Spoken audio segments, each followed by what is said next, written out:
Hello bachon, let's read this question, and the question says that from a window 15-meter high above the ground in a street, the angles of elevation and depression of the top and foot of another house on the opposite side of the street are 30 degree and 45 degree respectively. Show that the height of the opposite house is 23.66 meter. Take square root 3 is equal to 1.732। तो आइए बच्चों इस question को यहाँ पर हम solve कर लेते हैं। इस क्वेश्चन में हमसे कहा गया है कि हमारे पास एक विंडो है 15 मीटर, जो कि 15 मीटर की हाइट पर है अबव द ग्राउंड एक स्ट्रीट में, और जो एंगल ऑफ एलिवेशन और डिप्रेशन बनता है टॉप और फुट का एक दूसरे हाउस का, जो कि अपोजिट साइड पर है, वो है 30 डिग्री और 45 डिग्री। तब हमें ये शो करना है कि जो height of the other house है हमारे पास वो 23.66 मीटर है। तो यहाँ पर बच्चों हम की कॉन्सेप्ट यूज करेंगे। की कॉन्सेप्ट यहाँ पर हम यूज करेंगे alternate angles are equal। alternate angles are equal। angles are equal। तो यहाँ पर बच्चों अगर हम देखें तो हमारे पास इसका डायग्राम कुछ इस तरह से होगा कि हमारे पास एक 15 मीटर हाई बिल्डिंग है। ये 15 मीटर हाई बिल्डिंग है हमारे पास एक, और यहाँ से बच्चों हमारे पास एक अनदर साइड पर या अपोजिट साइड पर एक बिल्डिंग है, और इसके टॉप का जो एंगल ऑफ एलिवेशन है हमारे पास वो बनता है, टॉप का जो एंगल ऑफ एलिवेशन है हमारे पास इस बिल्डिंग की वो है हमारे पास 30 डिग्री। और जो हमारे पास फुट का एंगल ऑफ डिप्रेशन बनता है, फुट का जो एंगल ऑफ डिप्रेशन है हमारे पास वो है बच्चों यहाँ पर 45 डिग्री। 45 डिग्री। तो हमें यहाँ प्रूव करना है कि जो हाइट है हमारे पास बिल्डिंग की वो होगी 23.66 मीटर। तो बच्चों यहाँ पर जो हमारे पास हाइट है बिल्डिंग की, या फिर हम कहें कि इसे हम x मान लेते हैं इस हाइट को, और इसे हम h मान लेते हैं, स्मॉल h। इसे हम स्मॉल h मान लेते हैं यहाँ पर। और अगर नेमिंग करें तो इसे हम a मान लेते हैं, इसे b मान लेते हैं, इसे c, यहाँ पर d, और इसे e मान लेते हैं। तो यहाँ पर बच्चों हमने जो c लिया है, ये पॉइंट हमारे पास c है। ये पॉइंट हमारे पास c है बेसिकली। अब यहाँ से अगर हम देखें बच्चों तो हमारे पास अगर हम ट्राइंगल लें, यहाँ पर triangle, in triangle ECD, triangle ECD जो है हमारे पास, अगर हम इसमें देखें तो हमारे पास क्या होगा बच्चों, यहाँ पर हम जानते हैं कि टेन थीटा में रिलेशन किस में देता है, टेन थीटा में रिलेशन देता है परपेंडिकुलर बाय बेस में। परपेंडिकुलर बाय बेस में, तो परपेंडिकुलर है यहाँ पर हमारे पास बच्चों CD, और बेस क्या है हमारे पास, बेस अगर हम देखें तो वो है EC। अब यहाँ पर बच्चों हमारे पास थीटा क्या गिवन है, थीटा हमारे पास है 30 डिग्री, और CD अगर हम देखें तो वो है हमारे पास H, और EC हमारे पास यहाँ पर हमें कैलकुलेट करना है। तो बच्चों ED यहाँ पर टेन 30 जो होता है हमारे पास, ये होता है 1/√3। तो ये हो जाएगा 1/√3 इज इक्वल टू H/EC। तो यहाँ से हमारे पास EC आ जाएगा H√3 into H metre.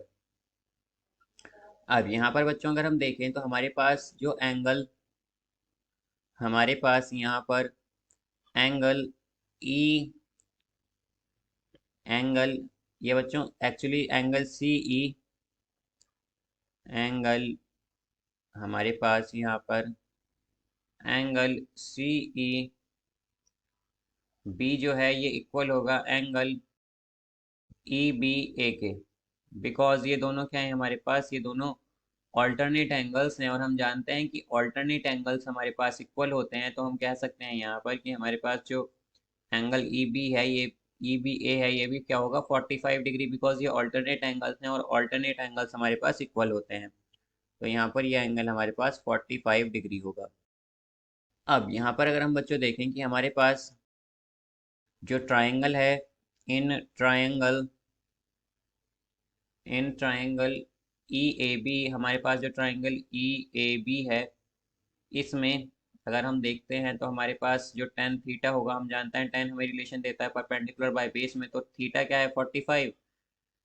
E B क्या है बच्चों, यहाँ पर अगर हम देखें कि मीन्स परपेंडिकुलर क्या है, यहाँ पर हमारे पास ये है ई ए, तो परपेंडिकुलर क्या हो जाएगा हमारे पास 15 मीटर। और अगर हम यहाँ पर बेस देखें तो बेस क्या है हमारे पास ई सी।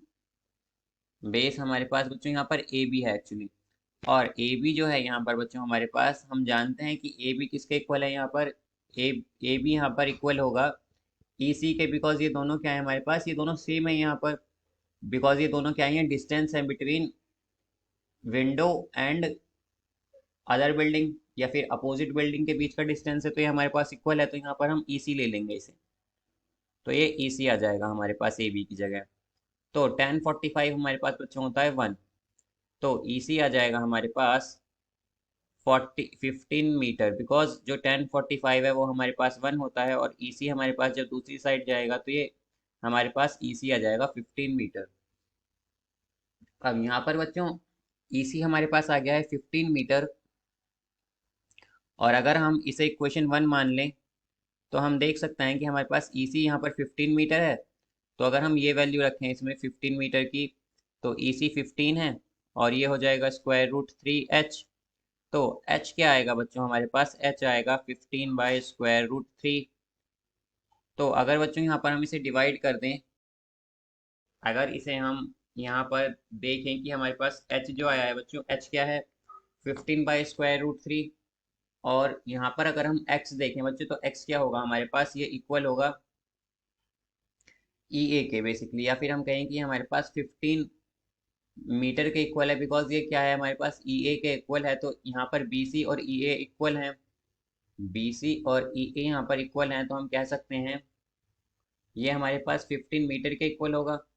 तो अगर ये बच्चों 15 मीटर है तो हमारे पास x 15 है, हमारे पास x बच्चों यहाँ पर क्या आ गई है 15 मीटर, और h क्या है यहाँ पर हमारे पास 15/√3 मीटर। तो यहाँ से बच्चों हमारे पास ये जो है ये बेसिकली क्या आ गई है, ये हमारे पास बी डी आ गया है, या फिर हम कहें कि height of the opposite building आ गई है बी डी। तो यहाँ से बच्चों अगर हम 15 कॉमन लें तो ये क्या हो जाएगा, √3 +1/√3।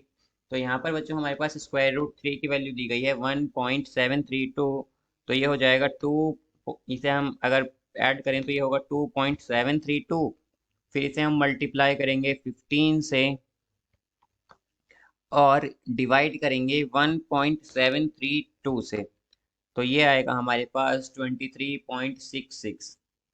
तो बी डी आ जाएगा हमारे पास 23.66 मीटर, जो कि हमारे पास क्या है बच्चों यहाँ पर height of the opposite building है। तो हम कह सकते हैं कि जो हमारे पास height of the opposite building है वो 23.66 मीटर है, और यही हमें यहाँ पर प्रूव करना था। So I hope you understood it well. Best of luck. Thank you.